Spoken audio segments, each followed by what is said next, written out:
Good morning, everyone. This is Tim Harris, and this is the Harris Real Estate University Superstar Interview. And today's guest is Mr. Jason Ramsey from myoutdesk.com. Now, I'm going to skip my usual preamble since we're starting a few minutes late, and I'm just going to welcome Jason to the call. Jason, welcome to the call. Hey, thank you, Tim. I really appreciate that. Thanks for having me today. Oh, sure. So here's how I discovered Jason Ramsey. I think it was him or his brother started chatting with me on Facebook. But even before then, or during that time, I started hearing, it was like 3 or 4 of our top REO students were telling me about, hey, I've got this guy and his virtual assistants are doing a really great job, and you got to talk with this guy and all the rest of it. And I kept on. It was really kind of weird, Jason, because unless you, of course, sicked those people on me. Did you? You didn't, did you? No. No, not at all. I should have, though. That's a good idea. Yeah. Hey, there's a good idea for you in the future, right? But all within a very short period of time, I had all these people saying really nice things about you. And then when I got your connection through Facebook, I thought, well, okay, this is obviously meant to be. So there's a couple little lessons here, guys, before we actually get to the main thrust of it, which is what My Outdesk is all about. The social networking aspect of things is obviously a really superior way to connect with people that you otherwise wouldn't have connected with. But still, at the end of the day, you got to pick up the phone and call them. So use the social networking to make connections maybe sometimes that you would have otherwise made. But, again, bottom line is pick up the phone and call them.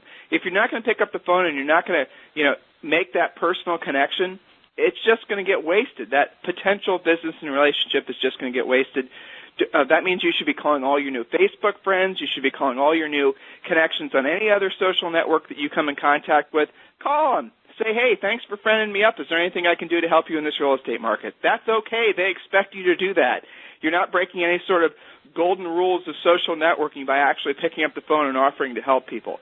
So, mini rant over. Jason, myFacebook.com. Hey, you should have taken that name, buddy. myoutdesk.com.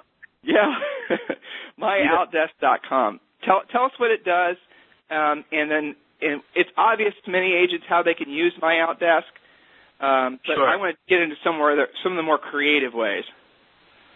Yeah, definitely. Thanks again, Tim. So basically, this company started in 2008, and we started. My brother and I started it. We started it because of the rising costs and trying to do more with less. We were both REO brokers. And we were both faced with dwindling commissions and more expected to do of us. Our paperwork, the time behind the desk was just killing us. So out of nothing came myoutdesk.com. And basically how I started outsourcing my company was piece by piece. Just anything and everything that I didn't want to do, I just sat behind a computer and said, do I think that maybe my virtual assistant can do this? So the question was yes. I would train her, and she would do it, and we'd go on to the next step and on to the next step. Before I knew it, I no longer needed to be behind a computer, and it kept me in the field more. It kept me talking to buyers, talking to sellers, networking, getting on Facebook.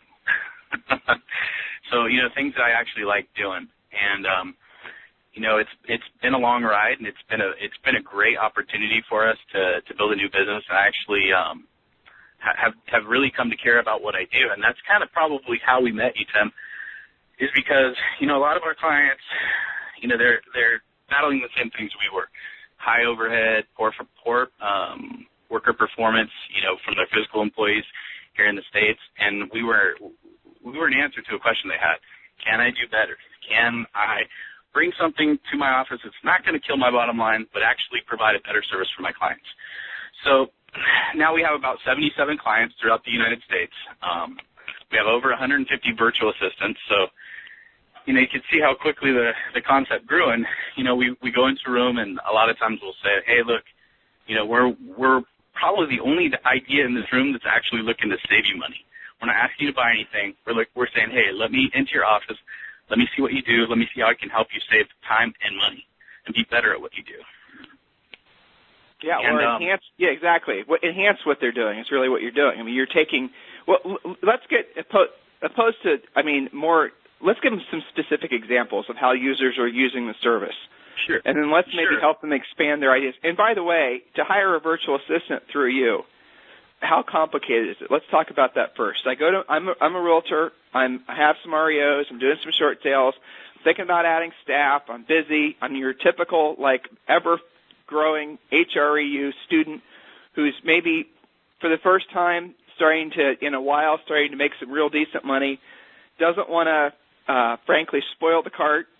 So they need to be very careful not to overspend. They need to be very careful not to overbuild their staff or their team, and outsourcing is the way to go. They know that, so they go to myoutdesk.com. Tell me about my experience. Tell me how much money I'm going to be spending typically.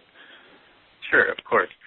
So you guys go to our website. We have a great staff, and that's really the key because it's not easy to hire someone virtually. I've failed several times. When I first, thought about outsourcing my company, I read a book by Thomas Friedman, The World is Flat, a great book, and, I just wasn't sure it was possible, but I gave it a try and found out that it was. But along those events, I failed several times, and I realized the most important thing is the screening. The most important thing is being able to trust the person that you're actually hiring into your business, because you can't see them. They're not right across the desk for you. They're not turning a resume in that you can actually, phone call, their mother or their previous employee and talk to. So, but that's what we do for you guys. We do a lot of the screening, upfront work that's exhausting, and then we pass an employee that we're going to certify and say, hey, this is a good person. Many times it's a referral from somebody who's already working with us. So that's really great. That brings a lot of value. But you go on our website and sign up. It's a $4.99 setup fee, and that just covers what we do. Like I was talking about the screening, we send them into the delegation so they get an FBI background check, which is huge. You don't want somebody who, was a criminal working in your business. So we do that for you. Then we do the DISC profile. We learned that from Keller Williams. So we send them a DISC profile. They take that. It's the long version, not the short, watered-down version. So you actually get about 15 pages you can read and look at what type of personality you're hiring into your business. And then we give them several tests. We give them a BPO test, which was my first test that I created, because I felt, look, if they can't understand how to put a BPO together or at least put the data on paper, then I don't want them in my company. Remember, I was an REO broker, so that was one of the most important things to me. Jason, let me just emphasize a couple things that you said I think that were really valuable that you kind of underspoke of, but having experienced it myself, it's an enormous pain in the butt. Hiring virtual assistants is easy, right? There's lots of websites out there where you can go and hire a virtual assistant, and lots of them are really well organized. But hiring a good virtual assistant is an enormous pain in the butt. Yes, exactly. And you do have to go through a lot of trial and error. And if you go overseas and you're dealing with a non-native English speaker, then it gets 100 times more difficult, not just because they don't speak English, guys, but also because the simple fact that lots of times different cultures literally think differently. If you hire someone from certain countries, they're just not creative. They're going to be very task-oriented. They're not. Mm-hmm. So it's a huge challenge, And so right out of the gates, hiring Jason's company. And by the way, Jason, are you paying me anything for this? No, not at all. Of course not. You had to think about it. Oh, did Tim ask for any money? No, he's paying me nothing. Yeah, nothing. No. All right, so this is just from feedback from students. So the fact that you could just kind of log right on with Jason, and he's already done all the heavy lifting and discovering who the good VAs are. Now, are these domestic VAs, Jason, or are they foreign, or are they just a combination? Yeah, they're all foreign. We hire in the Philippines. We started this and we went to India, obviously because it's cheaper. And I'd tell everyone to be wary of companies that say they'll hire someone for $3 or $4 an hour, and it's just not possible. We went to India. We failed horribly. The culture was way too different. Then we went to the Philippines, and we just fit right in. Their cultures were very similar. Everything was centered around English, the English language, so that was no problem at all. And they've been working with American companies for a long time, so it was a great fit. It was a little more expensive, but a great fit. And, there you have it again. You don't want to, substitute price for quality, especially when you're dealing with a virtual assistant. And so, yeah, Tim, that's probably one of the most important things is when you're thinking about outsourcing, there are tons of people out there that say, like, I can do this for you. I can get you a VA. And when we first started, that's actually how we, we started. We just said, hey, it's free. We'll help you for free. We won't charge you anything. We'll get you a VA. But, we just found that it wasn't possible, and we were having bad failure rates because we didn't do the upfront legwork that was required. So, a few changes in our business back in 2008 led us to believe that it was more important to do the actual legwork and get a good person and bring them on and hire them and start training them inside our organization before we pass them out to the brokers, because it can be so frustrating that I've had people just give up, and I've actually even thought about giving up myself, when I first started this, because you can go through 1, 2, 3 assistants before you get a good one, and then you just think about all the time and money you wasted. So, well, the funny thing too, Jason, the mistake that we all make psychologically is blaming the virtual assistant, if we're being honest here, right? I mean, when we have failure, it's easy to blame the other person, but the fact is that at the time you just didn't have your systems in place and how to go about selecting a good virtual assistant and screening them. So it wasn't the virtual assistant's fault necessarily, it was yours, right? It's so true, and several times I've asked brokers, they have a problem, and again, we're the type of company where, we're here for you. If you have a problem, if there's an issue, you can get a hold of one of the owners or one of the people on the ground in the Philippines running our business at any time, and we'll jump in and help you. But many times when I talk to brokers, their issues are like, well, she's not doing anything, or it takes her forever to do the tasks, or him. And then I ask them, well, what do you have them doing? Oh, well, several tasks. I was like, do you have a job description for your VA? No, I don't. Do you give them repetitive tasks? No, it's just whatever I need done.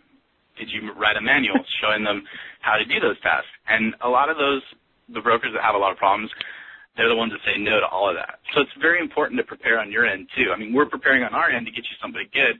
We expect you guys to prepare on your end to be able to plug that person in and hit the ground running. No one wants to waste time or money, and that's what you're going to do unless you do those things I spoke about. Well, so that goes back to the original, the original way I introduced you, is that not everybody needs an assistant, not everybody needs a virtual assistant, not everybody should be even thinking about using anyone outside of themselves to do tasks. And really, there's rules that you can put in place to decide. And Julie, why don't you hop on and remind them what the rules are? So there's specific rules, guys, that we coach all of our students that you should hire assistants at different stages of your business. And you have to be honest with yourself. Do not make this mistake. I had a great phone call yesterday, Jason. I think you talked to this guy too, Don Yoakum, and we were talking about basically some of the biggest reasons why new agents or even growing agents fail. And I would say nowadays one of the biggest reasons is because they get it in their heads that they need to be adding staff and building a team when they should really be focusing on building their skills and adding transactions. So there's a huge disconnect from what some agents are being taught versus reality. Focus on building your inventory. Focus on building your cash flow. Focus on building your own personal financial reserves, and then worry about adding staff. Now, the nice thing about what Jason's is provided is the old traditional way of adding staff through actually hiring someone in the U.S. and having them sit in an office. That's kind of obsolete. Sorry, existing team members out there who are listening. You can go ahead and hit delete now and stop listening. But, Julie, generally speaking, when do we tell agents to add staff members? At how many units? Well, it's generally 20 listings minimum, generally 90 days in a row of exceeding what they have to make per month, not just a really big month that makes them feel busy and need an assistant. I think there's a big difference between feeling overwhelmed versus actually needing an assistant, because a lot of people, to your point, Tim, hire assistants, and to Jason's point, and they don't really give them much direction, and then they get frustrated that things aren't getting done. So I like to see people have 90 days of reserves in the bank, have plenty of listings, and a lot of consistency. Because the funny thing about assistants is they like to get paid whether you're making a ton of money or not. So, Jason, that actually brings up an interesting question. Are you paying these people for a set monthly rate for a predetermined number of hours, or are you just paying them for the number of hours that you use them for? Yeah, it was really tough for us to kind of roll this out, and the best way we decided to move forward with the outsourcing business is we bring them on our team first. So we make sure that these people are good people. We make sure that they, can work in our environment, and many times they're already apprenticing in other broker shops, so they're learning the skills that they need before they roll out to their own clients. But we pay them. We pay them a reduced rate, a training rate, but we found that it's very, very important to have them on payroll and have them practicing and training because, and like how you heard of us, people raving about us, we found that that's the best marketing that we can have is just word of mouth. It's amazing to get a phone call and say, hey, yeah, Ben Kenny here, or Christian Peter, or one of the clients that we've had for years says, that I should call you guys and use you guys because you guys are great. And, it's the best advertising we can have, and we found that, we don't want to substitute our quality of assistant for making more money. Yeah, so I hope that definitely answers makes your sense. Well, but so as far as if an agent were to hire a virtual assistant, again, are they hiring them on a consistent? Are they essentially a fixed cost, or is it a variable cost? Yeah, it would be a fixed cost, and I didn't answer this question before, but I'll do it now.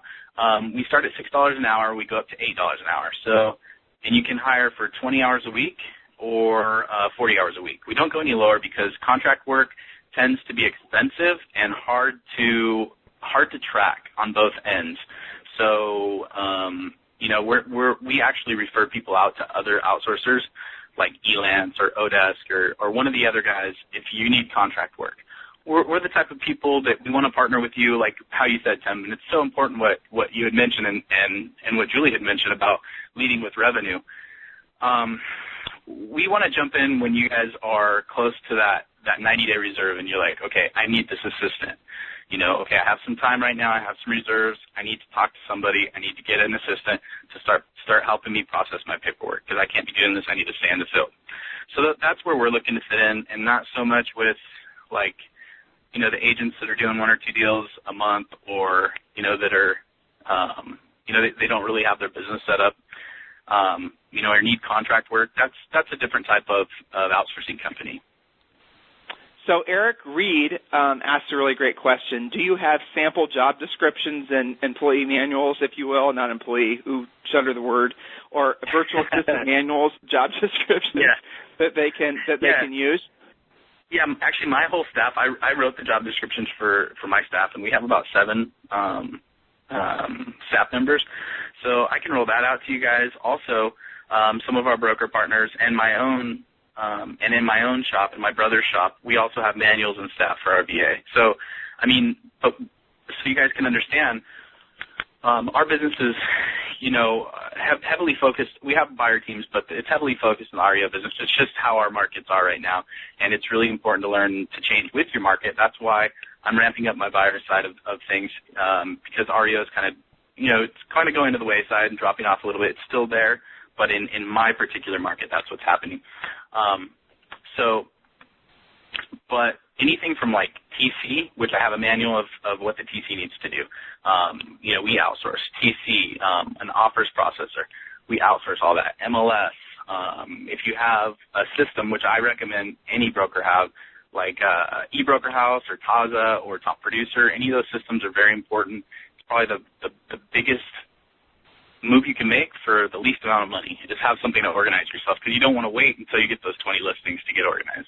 And it's very cheap to get one of those systems in place already. So we have manuals for those types of jobs. Let's see. Well, let's take a break. Jason, let's take a little sidestep here, just so that I'm trying to think like the person listening, right? And so you said something in our pre-call yesterday, which I thought was interesting.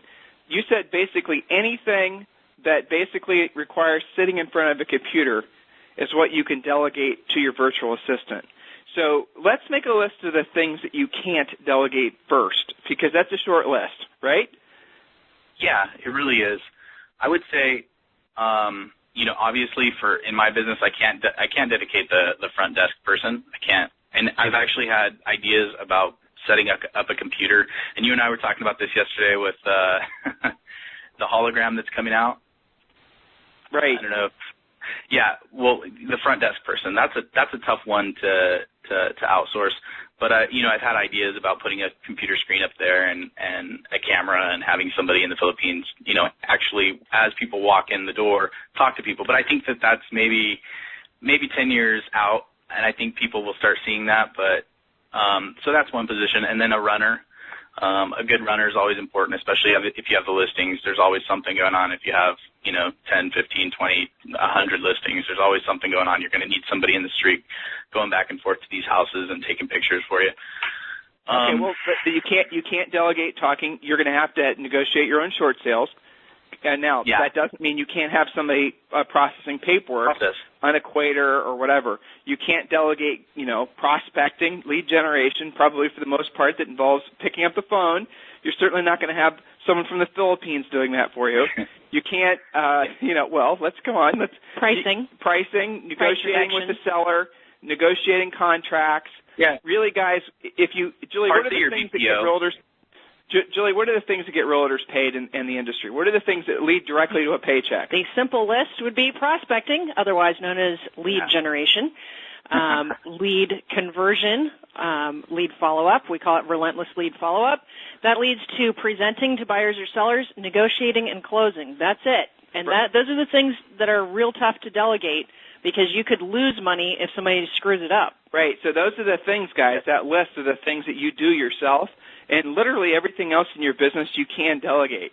And that's the cool thing about, and the nice thing about when you work with Jason is that they have already been trained on how to work with you, especially, okay, so let's just jump right into this one. I know agents are going to love hearing this.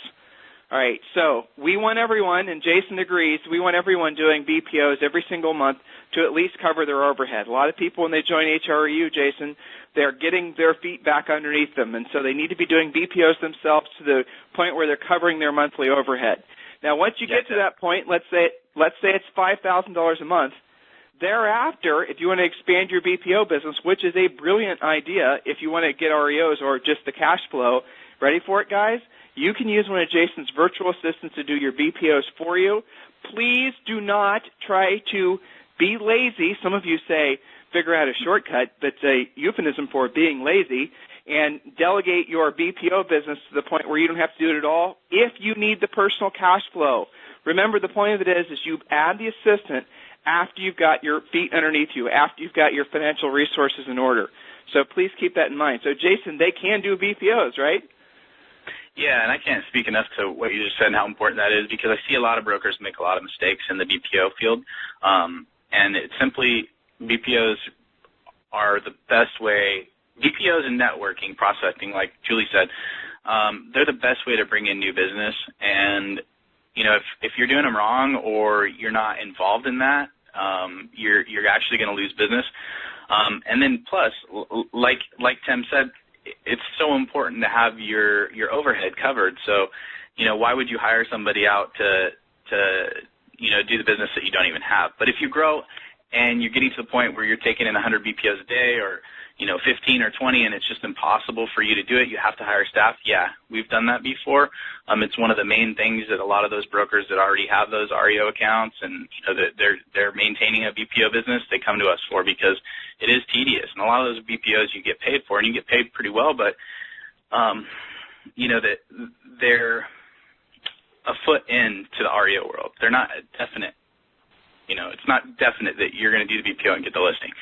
So just Jason, on a sidetrack here, and I'm going to caution all of you on this too. When you're doing BPOs for your new assignments, this will be part of your job as an REO listing agent. You do them for free. For those of you who aren't taking REOs yet, when you have an REO assignment, you will do BPOs for free. But you will earn a nice real estate commission when it sells. So keep that in mind. But on those, you could hypothetically use your virtual assistant, but I would definitely be checking all the work and all the comps before you send it back over. Don't just assume. Yeah, go ahead. Here's how I do it, guys, and other people do it differently, but I think this is the best way. If you're doing the BPOs and it's a listing BPO, it's super important that your comments are in there. It's super important that your knowledge is in there. You want to have your eyes on every BPO because in the end you're going to have to sell that property. So if you leave it up to somebody else to price and comment then you're probably setting yourself up for a problem.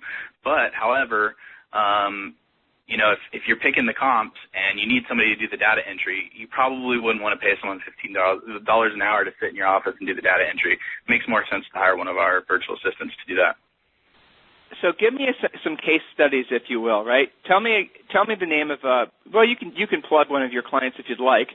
How one of your most successful agents, it's up to you, are using your virtual assistants, and give us an idea of like a case study from beginning to end. Like so-and-so came to you, and this is what their situation was, and then you did this, that, and the other, and this is how their businesses run now.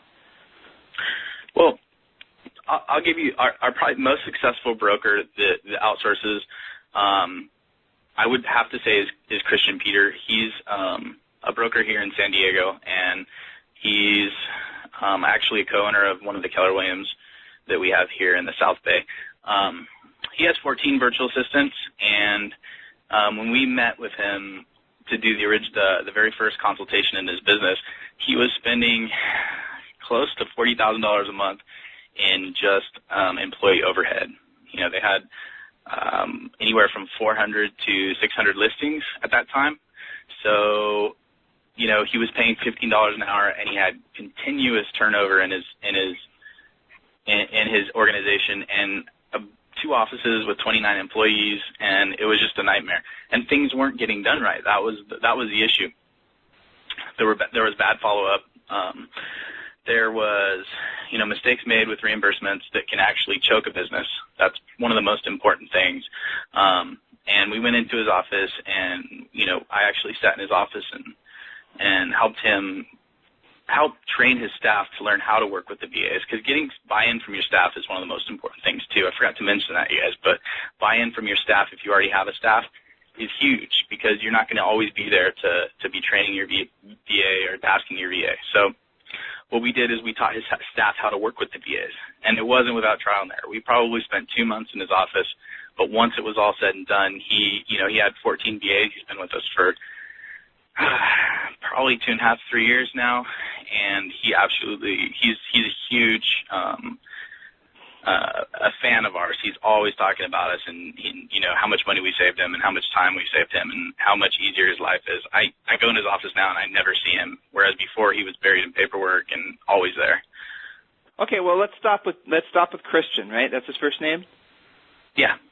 Okay, all right, so let's stop with Christian. Give me an example. If I walk in, when I walked into his office, I'm just going to kind of paint the typical top producer team picture, and correct me if I'm wrong here, but I'm seeing probably somebody that's handling the escrows. I'm seeing somebody that's probably doing the marketing. I'm seeing somebody that's, you know, probably a, you know, in-between person helping out both those people. I'm seeing some buyer agents probably.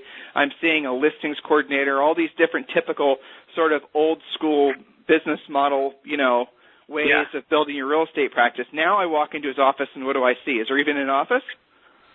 Yeah, he still maintains an office just because he's the number 1 REO broker in San Diego. So, you know, he has to have that office there. But if you walk in now, you see 4 desks with the computers on the 4 desks with dual screens. He's never in his office. You see his office manager, his REO manager, and a few runners, and the accounting person, and that's it. The rest of the people are buyer's agents, and they're usually on the streets trying to sell his properties, and it's pretty amazing because, you know, to go that far down from where he went, you know, he's actually someone I respect a lot for what he did with his business, because he had the foresight, he wanted to get it done, and he stayed with it to make sure it happened. And that's huge, too. You can say, I want to outsource, I want to do this, it makes good sense, but if you aren't committed to the idea and committed to doing the things that Tim and Julie are telling you about, you know, getting the system into place and leading with revenue, then it's most likely not for you. So thank you, and this is what we like really about the whole idea of outsourcing. I'm going to Jason and I are going to go on a little side trip here, and we're going to come back to specifically talking about myoutdesk.com. So we're interviewing somebody named Don Yoakum. Did you get a chance to talk to him yesterday, by the way, Jason? You know, I didn't. I had a doctor's appointment. I tried to hook you guys up. I was really bummed about that. Yeah. I was today, great guy. Definitely want to hook up with him. He was one of the largest region holders and office owners for Keller Williams in the nation. So definitely a good connection. But here's the interesting thing that he's doing. He's going to be an upcoming superstar. The reason I'm bringing this to this interview, guys, is because it's along the same lines of outsourcing. So Don has recognized the fact, and of course we're responsible indirectly for a lot of what I'm about to say, that there's a new breed of superstars. There's a new breed of top producers. There's agents that were selling, 100 or 200 homes back in the bubble. Well, they might still be selling that many homes, but the new agents that are selling a lot more than that are these new types of agents that, frankly, may not even had their real estate licenses 5 years ago. They're the ones that have embraced going after the distressed property, where a lot of other traditional agents have, I don't do short sales. I mean, remember when everyone was saying that just 24 months ago? That was so preposterous. But now, of course, everybody wants to do short sales. Guys, here's the thought for you. What Don's proposing is a lot of you are taking so many listings now, 50, 100 listings, you can't possibly service them all. And Don has really, I think, studied beyond what anyone else ever has, the effectiveness of actually having buyer agents work with you. And his conclusion is essentially that buyer agents don't work. Now, I'm going to have him defend and present his own case on an upcoming superstar interview. So what he's creating is a new company that will essentially, so you have 100 listings and they're scattered all over San Diego, for example. He's going to basically find an agent that will pay you a monthly fee for the right to market that listing. Let me put it a different way. So you have a listing that you don't want to service, or maybe you just don't want to work with any buyers. You just want to focus on servicing your assets. That's it. Getting your assets sold, doing all the things necessary to sell your REOs. So, or your short sales for that matter, or both hopefully. You don't want to mess with buyers. You're busy enough, doing quite well, hitting all your financial goals. That's great. Congratulations. Now, you're still getting all these buyer calls. Your asset managers expect you to return those calls. Fannie Mae is probably checking on you to make sure you're returning the calls and using the right scripts. You can't possibly be expected to do it all at a high level. You try hiring buyer agents, go through that nice feudal experience. Then you say, well, I'm going to just delegate these to other agents in my office and collect a referral fee. You go through that frustrating experience because that they're not paying anything for the leads, and they're going to cherry pick, and there becomes a sense of entitlement, especially if they're buyer agents. So what Don is doing is he's going to make it so you can essentially put all of your listings, as it were, up for sale or up for auction. Now, obviously, it's still your listing, but that means an agent can pay you through him a monthly fee for the right to market your listing. They'll put a sign rider on your sign, and they're going to be the local area expert. That local area expert then will get the buyer calls. They can then advertise it on Zillow. They can advertise it on their own personal website. Totally, completely legal and legit, because of all the IDEX, Internet Data Exchange rules that came into play years ago. And then they're going to pay the buyer, that agent, that local area expert agent, is going to pay the listing agent through Don a flat monthly fee, $100, $200. And so agents out there with a ton of listings, a lot of you are listening to this call now or will in replay, this is an opportunity for you to monetize your inventory that you aren't now. Flat monthly fee, check in the mail every single month for all of your listings, and some other agents working the buyer sides of them. I thought that was a great idea. Point is, how this relates to this interview, is there is a new business model that's evolving in the real estate industry, and it is very exciting to finally see.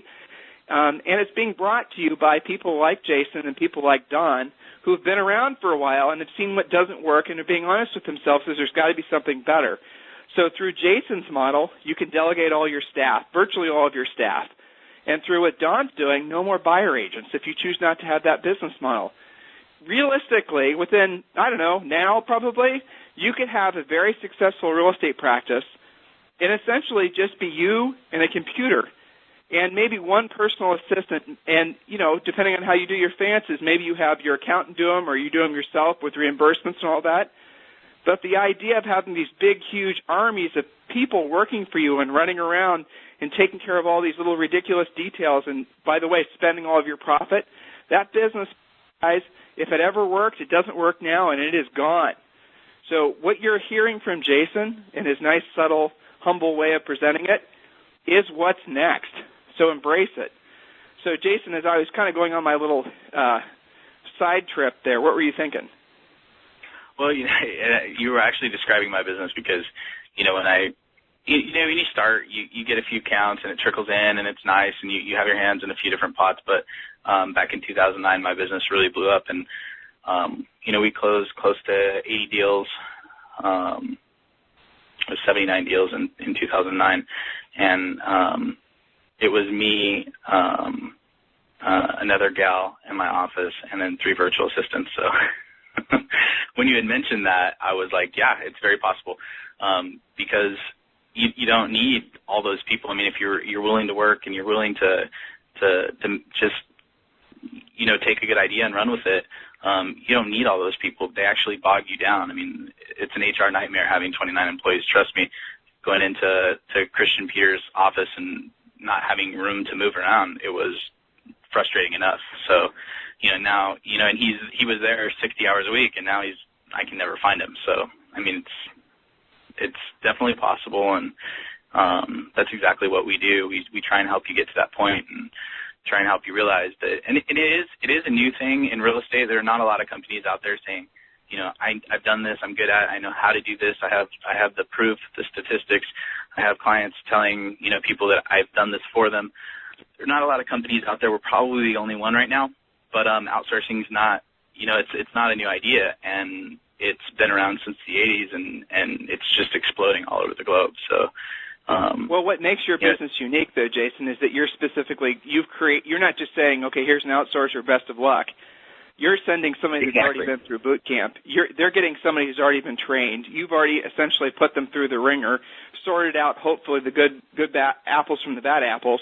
And so when an agent gets one of your virtual assistants, it's not like just going to Odesk or Elance or Hire a Geek there's lots of these virtual assistant companies. You're actually getting something that's proven themselves. Yeah. Yeah, and they take it because it is hard work, and they take it like, those companies like, we don't want to know your business. We don't want to. We'll put it all on you, and they're expecting you to they're expecting you to fail probably. I mean, they hope that you're a long-term client, but if they're not involved helping you out, teaching you, how can they really expect that? They're just interested in your money. They've got a nice website and good marketing. Whereas we take another approach. I don't pretend to say I can outsource a medical office or an accountant. But if you come to me and you're a real estate broker, I say, oh yeah, I've done that. I can do this. I've done it. We have over 80 clients, so I've done it 80 times. You could say large businesses, small businesses. That's what we do day to day. So why do some people, what are the gotchas when people fail at hiring virtual assistants through you? What are the things that, the 5 deadly mistakes, if you will, if we were writing sales copy right now? That, Number one deadly mistake. God, I've seen this so many times. It's number one mistake is not actually buying into the idea. And when I say that, I mean getting a VA and then saying, okay, now what? That's total not buy-in right there. You've got to buy into it. You've got to say, I've got my VA. This is what they're going to do.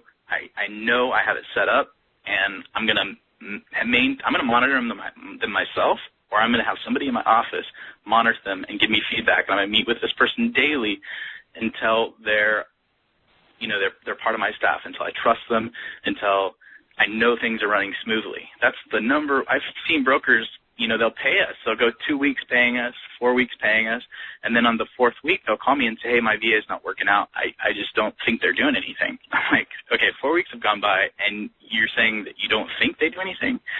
So, what we've done, and we've told everybody, and I explain it to them, but, it's one of those things that it's good that we're having this talk now before you guys are clients, because before you come to me, please set this up. And we actually make you promise this now in our client service agreement. We make you promise that you'll do this.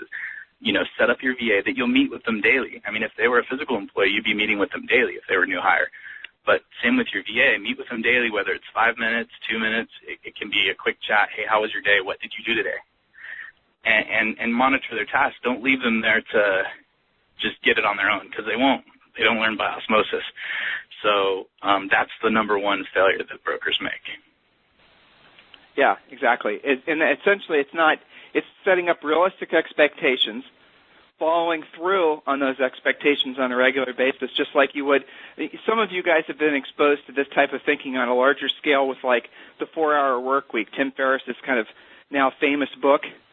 that I think kind of let a lot of people's minds free about the possibilities of having a business built around virtual assistants. If you haven't read that or listened to that, I'd say probably 30 to 40% of it's directly applicable to the real estate industry. And everyone listening, it's called the4hourworkweek.com. He has a new one out called the 4-Hour Body, but listen to the original one.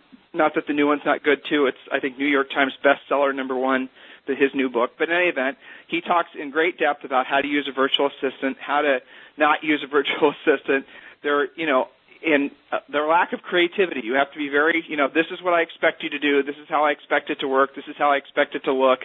And again, remember, guys, when you hire someone through listen to me. What's the name of your company, Jason? You can go ahead and pitch it. It's myoutdesk.com, guys. Yeah, right. Myoutdesk.com. There's a ton of information on there, too. On your website, yeah. Sorry. You get somebody that's already trained. So a lot of the hiccups that usually happen when hiring even a real assistant, they've already been sorted through. So they'll know how to do a BPO. They'll know how to handle certain normal tasks that you might have somebody that you're paying $30,000 to $50,000 a year now for doing. So I was just doing the math in my head. You could hire a virtual assistant through you, and let's say they're on the high end. So they're what, $8 an hour? Yeah, $8 an hour. So that's like $1,200 a month, right? Yeah. I mean, and our lowest end is not even $1,000. So it's less. It's $12,000 a year. I mean, which is, it just makes sense. And like I said, we're the only company out there we're trying to actually save people money instead of rolling out something to make you, spend your money. I'll tell you one of the most creative uses of virtual assistants that I've seen with regards to our space. This is somebody who was doing, personally, something like 8 to 10 BPOs a day, and the BPO orders kept on coming in, and it was actually a couple, and they wanted to increase the volume because they wanted to get more REOs. So what this person did, and I'm pretty sure that they use your company, it's one of my graduate coaching students, is he essentially delegated the entire BPO system beyond the 10 that he and his wife were doing per day. So now they're cranking out like 20 or 30 BPOs a day. He has one virtual assistant that becomes the BPO manager. So basically this one person will go and manage the relationships with all the individual BPO companies and the people assigning the BPOs.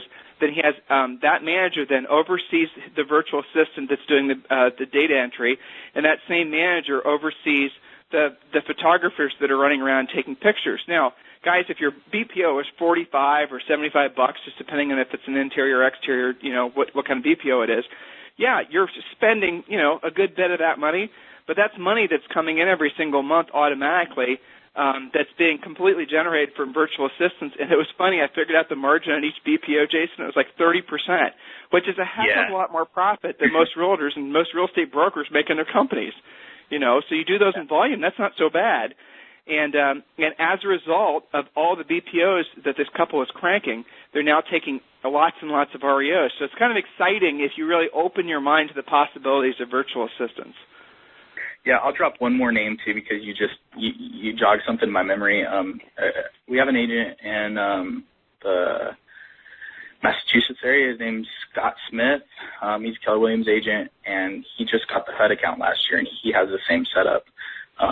His VA could teach me how to do a BPO. I mean, he's been with us a little over 2 years, and the guy's a whiz. We have a yearly conference, and he actually teaches a BPO class. So it's amazing. So we'll go there for a training conference. We go to the Philippines, and we rent out a big hotel, and we meet with the VAs, and we just get to know them on a personal basis, and we give them classes. And this guy is he's teaching me things that I forgot, and it's amazing to see what he's done, what Scott Smith from Keller Williams has done, with his VA, and how he took his training to the next level. So this guy's a BPO manager.